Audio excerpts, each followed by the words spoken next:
Hello everyone, this is your introduction classes of art and culture, and so today we are discussing about the syllabus and basic concepts of the culture, and so what are in it. So first we go through the syllabus as the UPSC has given the syllabus to you. So first we are going through the prelims syllabus. और अगर आप इसके पूरे sentences को देखते हैं तो यहाँ इन्होंने लिख रखा है history of India and Indian national movement. So history of India इन्होंने जो लिख रखा है इसी से वो आर्ट एंड कल्चर के क्वेश्चंस को जो है वो फॉर्मुलेट करते हैं, क्योंकि हिस्ट्री जो है बहुत सारी जगह और नॉर्मली ये कहा भी जाता है कि आर्ट एंड कल्चर जो है वो हिस्ट्री का पार्ट है, लेकिन जब आप मेंस लेवल पे उसको देखते हैं तो वहाँ आर्ट एंड कल्चर अपने आप में एक स्वायत्त विषय भी होता है। हिस्ट्री तक कन्फाइन रखना आर्ट एंड कल्चर के साथ कहीं ना कहीं बेईमानी है, और उसके बाद इसमें करंट अफेयर भी जुड़ता हुआ नज़र आता है। इसके बाद जो है मॉडर्न जो पर्सपेक्टिव है उन वो भी जुड़ता हुआ नज़र आता है। और इन्होंने लिख रखा है, अगर मेंस की सिलेबस में देखें तो उन्होंने कहा है कि Indian culture will cover the silent aspects of art form and literature, architecture. और ये सारी चीज़ें, चाहे वो अगर आप देखें कि silent aspect of art form, अभी हम इन सारे सिलेबस को जो है वो एलिबरेट करेंगे, उन सारे की जो बेसिक टेनेंट्स है उसको समझेंगे कि आखिर कहना क्या चाह रहा है। तो पूरे सिलेबस की पोस्टमार्टम होगी ये इंट्रोडक्शन क्लासेस में। लिटरेचर के भी बारे में आपसे पूछा जाएगा, और ये सारी चीज़ें एंशिएंट से लेके मॉडर्न तक ही पूछी जाएंगी, और आर्किटेक्चर को भी पूछी जाएगी।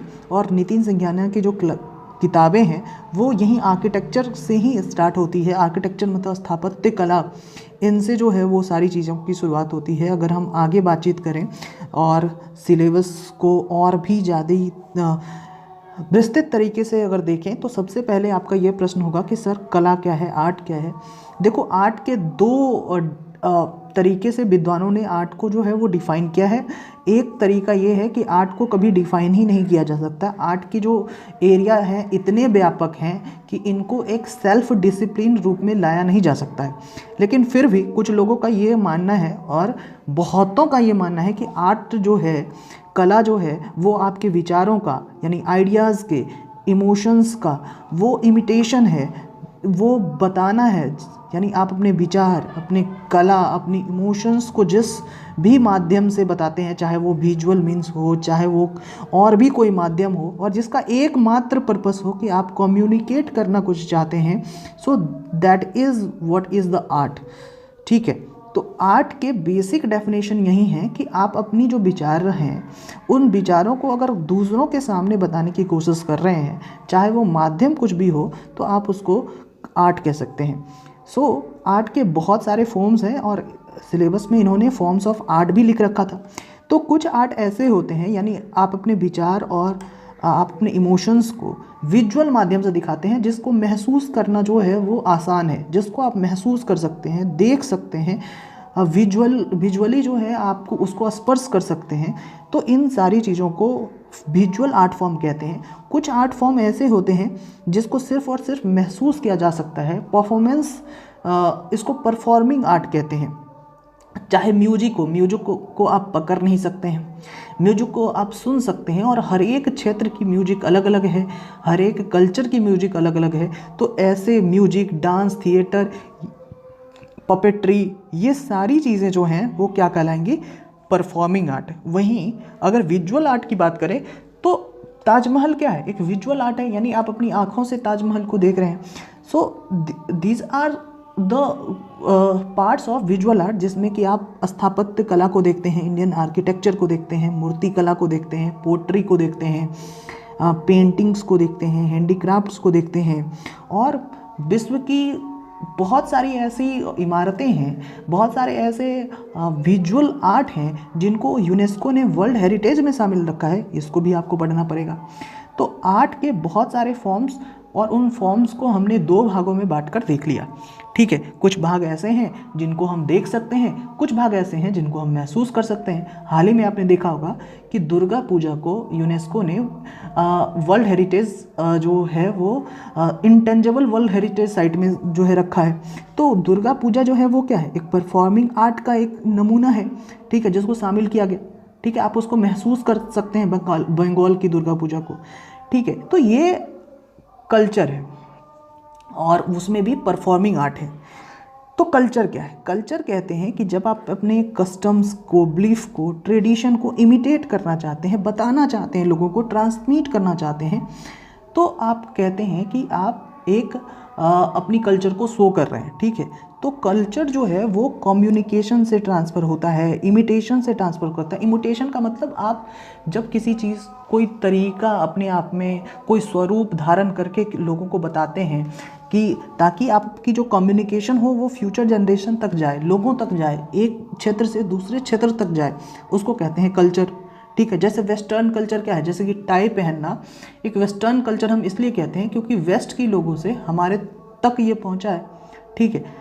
लेकिन एक चीज़ें आपको और भी समझनी पड़ेगी कि कल्चर में बहुत सारी चीज़ें इंक्लूड होती हैं, चाहे वो आपकी बिलीफ सिस्टम हो, चाहे वो लैंग्वेज हो, चाहे वो कस्टम्स हो, रिचुअल्स हो, आपके बिहेवियर कैसे हैं, आप सोचते कैसे हैं। कल्चर इज़ ऑल अबाउट कि आप सोचते कैसे हैं, आप एक पर्टिकुलर सिचुएशन में आप एक्ट कैसे करते हैं, इसको हम कल्चर कहते हैं। कल्चर जो शब्द है ना, ये कल्ट से बना है, कल्ट या कल्टस से बना है, और जिसका मतलब होता है डेवलप करना, विकसित करना। तो कल्चर का मतलब हम वैसी चीज़ों को विकसित करें जिससे मानव जीवन जो है वो बहुत सुगम हो। ऐसी चीज़ों को मानव के द्वारा विकसित करने को ही संस्कृति कहा जाता है, कल्चर कहा जाता है, ठीक है। कि कल्चर और सिविलाइजेशन मतलब सभ्यता और संस्कृति में क्या अंतर है? तो हालांकि नॉर्मली इन दोनों का इस्तेमाल जो है वो साइनोनिमसली किया जाता है कि एक के लिए दूसरे का इस्तेमाल किया जाता है, लेकिन अगर व्यवहारिक तौर पे देखें तो दोनों अलग अलग हैं। कल्चर कहने का मतलब ये है कि हम कैसे सोचते हैं, कैसे बिहेव करते हैं, कैसे एक्ट करते हैं एक पर्टिकुलर सिचुएशन में, ये है कल्चर। लेकिन सिविलाइजेशन कहने का मतलब ये है कि जब आप अपने जीने के जो मटेरियलिस्टिक चीज़ें हैं, जिसको रोटी कपड़ा मकान कहते हैं, उसमें अगर आप विकास ला रहे हैं तो उसको कहते हैं सिविलाइजेशन। तो development regarding basic needs of life, जैसे कि फूड, शेल्टर, क्लॉथ, इनमें अगर आप विकास ला रहे हैं जिससे मानव जीवन और क्या हो रहा है कि आसान हो रहा है, जो बेसिक नीड्स हैं मानव की वो फुलफ़िल हो रही है, और उसमें बहुत टेक्नोलॉजी का इस्तेमाल कर रहे हैं, धीरे धीरे और उसमें विकास ला रहे हैं, तो इसको सिविलाइजेशन कहेंगे, ठीक है। इसका मतलब ये है कि सिविलाइजेशन का कॉन्सेप्ट जो है वो मटेरियलिस्टिक लाइफ से है, वहीं कल्चर का जो रिलेशनशिप है वो मटेरियलिस्टिक लाइफ मतलब कि भोजन, कपड़ा जो है, मकान के अलावा भी बौद्धिक तौर पर अगर आप विकसित हैं, बौद्धिक तौर पे आप जो सोच रहे हैं, आपकी जो फिलॉसफी क्या है जीवन की, आप लिटरेचर क्या पढ़ते हैं, आपकी जो म्यूज़िक क्या है, इन सारी चीज़ों पे जब आप विचार करते हैं तो आप किसी भी देश की कल्चर पर विचार कर रहे हैं। यानी कि कल्चर जो है वो बेसिकली आपका सोचने का तरीका है, पर्टिकुलर सिचुएशन में आप एक्ट कैसे करते हैं, ये तरीका है, ठीक है। तो अगर सिविलाइजेशन की बात करें तो कोई भी डेवलपमेंट जो है वो ऐसी हो जो आपकी लिविंग फॉर्म, जो आपकी जो लाइफ जीने की पद्धति को आसान कर दे, वो सिविलाइजेशन है। तो सिविलाइजेशन में जो ग्रोथ है वो संभव है। सिविलाइजेशन जो है वो ख़त्म भी हो सकती है, मतलब आपके जो बेसिक शेल्टर हैं, अगर भूकंप आ गई, ये सारी चीज़ें आपके यहाँ जो बहुत ज़्यादा महंगाई हो गई, तो आपकी एक समय के बाद जो है वो किसी भी तरीके से सिविलाइजेशन ख़त्म हो सकता है। सिविलाइजेशन की आपकी ड्रेनेज सिस्टम कैसी है, आपकी लॉ पद्धति कैसी है, आपके एडमिनिस्ट्रेटिव प्रशासन कैसा है, इंफ्रास्ट्रक्चर कैसा है, सोशल अरेंजमेंट आपका कैसा है, ये सिविलाइजेशन है। मतलब कि सिविलाइजेशन मटेरियलिस्टिक लाइफ पे बहुत ज़्यादा डिपेंड करता है। सिविलाइजेशन ख़त्म हो सकता है। आप अगर ध्यान से समझें, अगर मैं जो कहने जा रहा हूँ, अगर आपको आपस अच्छे से समझ में आती है तो आप बड़े अच्छे से समझ सकते हैं। आप वैदिक कल्चर कहते हैं, लेकिन आप इंडस सिविलाइजेशन कहते हैं। पता है क्यों? क्योंकि आपको पता है कि जो कल्चर जो है उसी का विकसित रूप होता है सिविलाइजेशन। मतलब कि आप जैसे रह रहे हैं और आप जैसे सोच रहे हैं, आप जैसे धर्म की पद्धति अपना रहे हैं, तो वो तो कल्चर है। लेकिन अगर उसी में अगर आपने एडवांसमेंट कर ली, आपने अच्छा ड्रेनेज सिस्टम बना लिया, आपने अच्छा घर बना ली, आपने अच्छा सोसाइटी का स्ट्रक्चर बना लिया, आपने अच्छा प्रशासन की पद्धति अपना ली, तो ये सिविलाइजेशन है। यानी कि आप अब सही तरीके से फॉर्मल मनुष्य की तरह से बिहेव कर रहे हैं। ठीक है, आपको समझ में आया। तो यही मैंने लिख रखा है कि कल्चर जो है वो आपके आर्ट फॉर्म में, डांस फॉर्म में, लिटरेचर में, म्यूजिक में, फिलॉसफी में, इन सारी चीज़ों में इमिटेट होता है, रिफ्लेक्ट होता है। वहीं सिविलाइजेशन जो है, आपका कानून कैसा है, जैसे भारत में सेकुलरिज्म कानून है कि रिलीजियस टॉलरेंस का कानून है कि मतलब हर धर्म का सम्मान होना चाहिए, वहीं पाकिस्तान में जो लॉ है वो ब्lasphemy है। तो हमारा कल्चर सेम हो सकता है, सिविलाइजेशन अलग अलग है ना। लॉ की स्थिति के बेसिस पे हम लोग अलग अलग देश के रूप में बंटे हुए हैं, ये कह सकते हैं आप। हमारा इंफ्रास्ट्रक्चर कैसा है, हमारे यहाँ रेलवे की सिस्टम अच्छी है, हमारे यहाँ मेट्रो ट्रेन है, लेकिन यहीं नेपाल में ना तो मेट्रो ट्रेन है और ना रेलवे की सिस्टम उतनी अच्छी है। तो इंफ्रास्ट्रक्चर के लेवल पे भी एक दूसरे से आप अलग हो सकते हैं। हालांकि कल्चर हमारा और नेपाल का सेम है, लेकिन सिविलाइजेशन के भी तरीके से सिविलाइजेशन में डेवलपमेंट जो है वो आ सकता है। और हमसे भी अच्छा सिविलाइजेशन जो है वेस्टर्न है, वहाँ बहुत अच्छी इंफ्रास्ट्रक्चर के लेवल पे सिविलाइजेशन को देखे तो अच्छी है। तो सभ्यता जो है बेसिकली मेटलिस्टिक लाइफ से जुड़ी हुई है, यही मेरा कहना है, यही कोर पॉइंट है जिसको आपको समझना चाहिए था। ठीक है, अगर आप भारतीय संस्कृति के फीचर्स को जानना चाहें क्या क्या है, कि भारतीय संस्कृति में कॉन्टिन्यूटी है, निरंतरता है। मतलब आज से 6000 5000 वर्ष पहले जो चीज़ें अपनाई जा रही थी भारतीय लोगों के द्वारा, उस समय के समाज के द्वारा, वो आज भी कंटेम्प्रेरी समाज में आपको दिखता है। यानी कि कॉन्टिन्यूटी आपको आराम से दिखेगी। और इसलिए 1 और 5 को मैं एक साथ बताता हूँ कि ये भारत की जो है वो ओल्ड कल्चर है, भारत की सबसे, दुनिया की सबसे पुरानी कल्चर है। और आप देखेंगे कि जो मिस्र की कल्चर है, मोसोपोटामिया की कल्चर है, रोम की कल्चर है, ये सारी कल्चर ख़त्म होती हुई नज़र आती है, लेकिन भारत की कल्चर में कॉन्टिन्यूटी नज़र आती है। आज भी आपके समाज में मूर्ति पूजा का प्रचलन है, आज भी आपके समाज में नेचर को पूजने की प्रचलन है।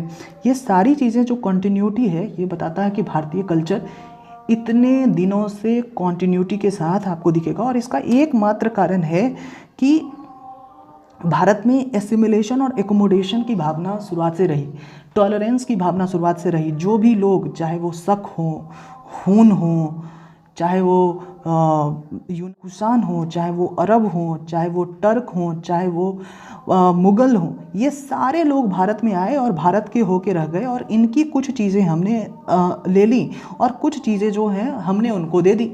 चाहे जैसे कि मान लें कि इस्लामिक जो रूल्स भारत में आया, इस्लामिक जो कल्चर भारत में आई और भारत में एसिमिलेट होके इस्लामिक कल्चर के अंदर, चूँकि जाति व्यवस्था नहीं थी, लेकिन भारत में ही एकमात्र ऐसा इस्लाम की पद्धति आपको दिखेगी, इस्लामिक सभ्यता आपको ऐसी दिखेगी कि वहाँ कास्टिज़्म भी आपको दिखेगा। कि मुस्लिम में कास्टिज़्म की जो एक यूनिक कैरेक्टर जो है मुस्लिम्स ने, ये मुस्लिम जीने की पद्धति में, इस्लामिक कल्चर में ये कास्टिज़्म जो आया है, ये भारत में ही आया है। तो भारत दुनिया का एक ऐसा अजूबा देश है जहाँ ये कल्चरल एकोमोडेशन इस तरीके से हुआ है जिसमें कॉन्टिन्यूटी आज तक नज़र आ रही है। ठीक है, और इतने अलग अलग डाइवर्स लोग हैं भारत में, अलग अलग जात पंथ और इन सारी चीज़ों को मानने वाले। ऐसा कहा जाता है कि हर 2 किलोमीटर में भारत की कल्चर चेंज हो जा रही है, मतलब वे ऑफ थिंकिंग चेंज हो रहा है, बोलने की पद्धति चेंज हो रही है, खाने की पद्धति चेंज हो रही है।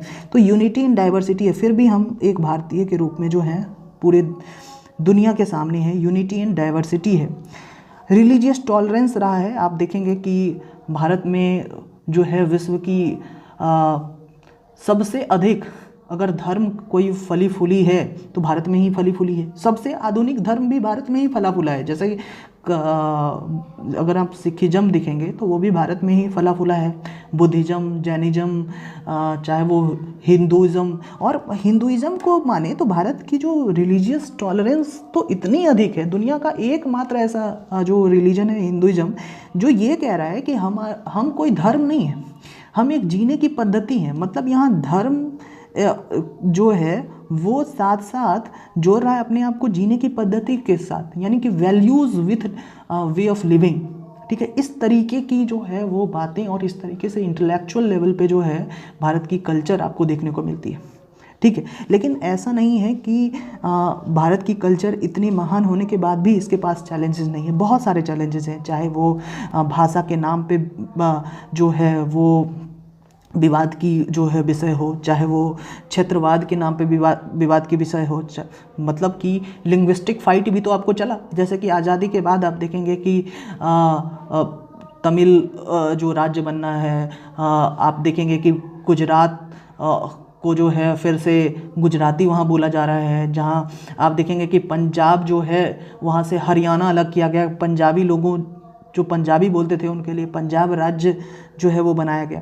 तो भारत में भाषा के नाम पे फाइट चलता रहा, लेकिन ये फाइट उतनी ज़्यादा जो है वो व्यापक रूप नहीं ले पाया। लेकिन क्षेत्रवाद तो लिया, रीजनलिज्म तो लिया। जो बिहारी हैं वो अपने आप को बिहार के कहते हैं, जो बंगाली हैं वो अपने आप को बंगाल से ज़्यादा एसोसिएट करते हैं, ठीक है, रेदर कि इंडियंस होने के बजाय हम लोग एज अ। तो ये सारे चैलेंजेस जो है आपको नज़र आएगा। और साथ ही साथ जो है आप देखेंगे कि जो रिलीजियस इनटॉलरेंस भी एक जो है चैलेंजेस है, कम्युनलिज्म भी एक चैलेंजेस के रूप में, संप्रदायवाद भी एक चैलेंजेस के रूप में जो है वो नज़र आता है, जहाँ लोग अपने धर्म को दूसरे के ऊपर जो है वो थोपने की कोशिश करते हैं या अपने धर्म को सुप्रीम बताने की कोशिश करते हैं। रिलीजियस इनटॉलरेंस मतलब दूसरों के ओपिनियन रिगार्डिंग द धर्म, उस पर बात करने से जो है वो कतराते हैं या उसको उस पर जो है वो कटाक्ष करते हैं विदाउट ये सोचे कि उन पर क्या गुजरेगा। तो ये सारी चीज़ें जो हैं हमारे कल्चर्स की जो हैं वो चैलेंजेस के रूप में आप इसको देख सकते हैं। तो आशा है कि आप पूरी सारी चीज़ों को, सिलेबस की जो चीज़ें हैं उनको अच्छे तरीके से जो है जान पाए होंगे। तो कल्चर में लैंग्वेज भी इंक्लूड करता है और बहुत ट्रैवलर्स की हिस्ट्री भी इंक्लूड करती है, थिएटर्स भी इंक्लूड करता है, सारी चीज़ें इंक्लूड करती है। जो भी चीज़ें आप जिस तरीके से भी आप सोचते हैं, जिस तरीके से भी आप बिहेव करते हैं, this all are the parts of culture. So thank you very much.